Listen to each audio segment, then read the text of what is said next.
Bonjour à tous les téléspectateurs de la chaîne Géopolitique. Je voudrais aujourd'hui analyser avec vous les causes de l'échec des différentes trêves proposées au Nagorno-Karabakh. Deux trêves donc ont été annoncées et les deux ont été violées quelques heures plus tard par les deux parties. Donc je voudrais voir avec vous justement comment peut-on comprendre comment cet échec est aussi retentissant. D'autant plus qu'il s'agit de trêves négociées par l'intermédiaire du ministre russe des Affaires étrangères, Monsieur Sergueï Lavrov. Comment donc la Russie peut-elle accepter en quelque sorte que les trêves conclues sous son égide soient aussi violées de façon aussi flagrante? C'est donc le sujet de cette vidéo. Donc on rappelle, ce conflit du Haut-Karabakh a commencé le 27 septembre avec des très violents combats. À ce jour, le bilan est très lourd après 3 semaines de combat. Pour vous donner une idée de l'ampleur du bilan humain dont on parle de 772 troupes du Haut-Karabakh qui ont été tuées, 36 civils du Haut-Karabakh tués. Et du côté azéri, on a seulement un bilan du côté des civils avec 63 morts. Les autorités azéries ne communiquent pas le bilan des troupes, mais on sait tout de même que le bilan est aussi très lourd. On sait également que il y a des combattants de l'opposition syrienne. On sait que 64 d'entre eux ont également été tués. C'est pour vous dire que dans 3 semaines, les combats ont été extrêmement meurtriers et ont causé la mort de nombreuses personnes. Il faut savoir que les villes du Haut-Karabakh sont constamment donc bombardées par l'armée azérie, tandis qu'également des villes azéries elles aussi sont constamment bombardées. Des villes, pourtant même certaines assez loin du théâtre d'affrontement, comme la ville de Ganja ou Mingatchevir, où se trouve une station hydroélectrique, donc un site stratégique que peut-être l'Arménie voudrait viser. Et donc voilà un petit peu pour un décor assez rapide de la situation. Et donc si vous voulez, on essaie de trouver donc qui pourrait donc être l'intermédiaire, le médiateur dans cette affaire, l'intermédiaire le plus naturel possible. Et en fait la Russie. Ces deux pays sont des ex-républiques d'Union soviétique. Les deux présidents, les populations parlent tout de même dans leur majorité, pas tout le monde, mais dans leur majorité parlent la langue russe. L'Arménie fait partie de un pacte de coopération et de défense avec la Russie. Et donc, en quelque sorte, la Russie, pour les deux parties, semble l'allié le plus naturel. C'est bien pour ça que, évidemment, les deux parties se sont tournées donc vers la Russie et le samedi 10 octobre, une trêve a été donc annoncée par Sergueï Lavrov après des discussions avec les ministres des Affaires étrangères arméniens et azéris. Mais voilà que quelques heures plus tard, le 10 octobre, le cessez-le-feu a été violé de part et d'autre, bombardement en Haut-Karabakh, bombardement sur des villes azéries et donc échec. Et donc, des pourparlers ont eu lieu sous l'égide russe et de nouveau, le samedi 17 octobre, une deuxième trêve a été annoncée et elle-même a été violée quelques heures plus tard. Donc, il s'agit très clairement, on peut le dire, d'un échec retentissant de la médiation russe. Alors, la question, comment une puissance comme la Russie peut-elle accepter que, en quelque sorte, sa médiation soit de façon aussi flagrante bafouée, peu respectée, et s'agit-il d'une stratégie délibérée de la Russie? C'est aussi cette question qu'on peut se poser, car finalement les Russes n'ont pas non plus trop réagi ouvertement, n'ont pas critiqué cette violation. Alors est-ce que peut-on dire que finalement les Russes s'en contentent? Alors comment comprendre justement cette situation? Alors c'est à toutes ces questions qu'on va répondre. Alors ce qu'on peut dire, c'est que évidemment la Russie, si vous voulez, a quand même un levier sur les deux parties, ou en tout cas essaye d'avoir un levier sur les deux parties. En tout cas sur la partie arménienne, il est clair que le levier qu'elle possède de la Russie est beaucoup plus important que l'Azerbaïdjan, puisque l'Arménie, il faut quand même le dire, a peu d'alliés. Contrairement à la Russie, l'allié le plus fiable de l'Arménie, encore une fois, c'est la Russie, grâce à ce pacte de défense. Or, on sait que tout de même, on peut le dire, les relations entre le président Pachinian et les présidents Poutine sont pas bonnes.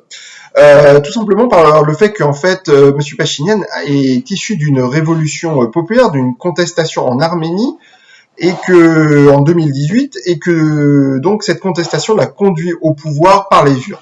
Or, on sait très clairement que justement Monsieur Poutine a peu d'égards pour ce genre de dirigeants, que on se rappelle par exemple d'un dirigeant comme le président Saakashvili, Mikhail Saakashvili en Géorgie. On sait ce qu'il est advenu, comment Monsieur Poutine a essayé de le décrédibiliser jusqu'à le faire partir du pouvoir, le faire chasser du pouvoir en Géorgie, et sans doute peut-être, je dis bien peut-être, il voudrait en fait réaliser la même chose qu'il a réalisé avec le président Saakashvili en 2008, peut-être en Arménie, en essayant, si vous voulez, de faire pourrir la situation, si je peux prendre ce terme, pour vraiment, si vous voulez, peut-être en quelque sorte décrédibiliser, pour ne pas dire anéantir la carrière politique de Monsieur Pachinian. On voit bien l'Arménie dans une situation extrêmement difficile. Militairement, elle perd quand même elle a perdu une partie du territoire du Haut-Karabakh, notamment ce qu'on appelle la zone tampon, qui était entre, si vous voulez, la zone habitée du Haut-Karabakh et le territoire contrôlé par l'Azerbaïdjan. Or, cette partie est désormais en partie contrôlée par l'Azerbaïdjan. Donc, on parle, si vous voulez, d'une vingtaine de pourcents du territoire ce territoire du Haut-Karabakh qui est désormais sous contrôle de l'Azerbaïdjan après 3 semaines de guerre. Donc, très clairement, l'Arménie recule militairement, ne cède pas non plus totalement, mais recule. Donc, en fait, géostratégiquement, si vous voulez, quand même, la Russie pourrait aussi lever le ton contre l'Azerbaïdjan en disant stop et essayons de discuter, arrêtons les hostilités. Or, on voit bien que quand même la Russie ne blâme pas, si vous voulez, l'Azerbaïdjan. Elle laisse en fait, elle n'essaye pas d'éviter, si vous voulez, cette perte territoriale, en tout cas verbalement. Et donc c'est comme ça qu'on peut essayer de l'interpréter. Et sans doute, la Russie, en fait, joue un jeu assez subtil. C'est-à-dire qu'elle veut pas non plus, en même temps que la totalité du Haut-Karabakh, du territoire du Haut-Karabakh, soit prise par l'Azerbaïdjan. En fait, le président Poutine cherche à affaiblir sérieusement les deux présidents, à commencer, donc, comme on l'a dit, par Pachinian. Là, en ce moment, si vous voulez, je pense que politiquement, c'est Monsieur Pachinian qui est en train de s'affaiblir considérablement, du fait de la situation militaire humaine et l'absence de soutien de la Russie. Mais le deuxième personne visée, c'est également Monsieur Aliyev. Je pense que Monsieur Poutine a quelques comptes à régler aussi avec Monsieur Aliyev. Alors lui, c'est pas parce qu'il est élu par les urnes, etc. On parle d'un régime qui n'est pas démocratique. En Azerbaïdjan, soyons clairs.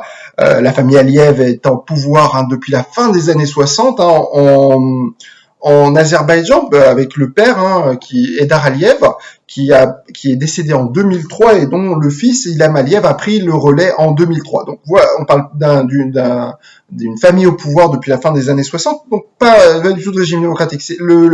C'est qu'également, premièrement, la Russie n'a pas des relations aussi stratégiques avec l'Azerbaïdjan. Elle n'a pas de pacte de non-agression, et donc l'Azerbaïdjan est un concurrent économique à la Russie, puisqu'elle a évidemment ses propres réserves de pétrole. Or, on sait qu'elle construit depuis de nombreuses années des oléoducs qui contournent la Russie. Pour le plus emblématique d'entre eux est le BTC, ce qu'on appelle le BTC, le Bakou-Tbilissi-Chéhan, qui en fait passe par l'Azerbaïdjan, la Géorgie et la Turquie. Or, très clairement, la Russie veut affaiblir l'Azerbaïdjan, et sans doute veut un président qui soit beaucoup plus russophile, tourné vers la Russie. Donc probablement, en fait, le président Poutine veut stopper les ambitions territoriales de Monsieur Aliyev.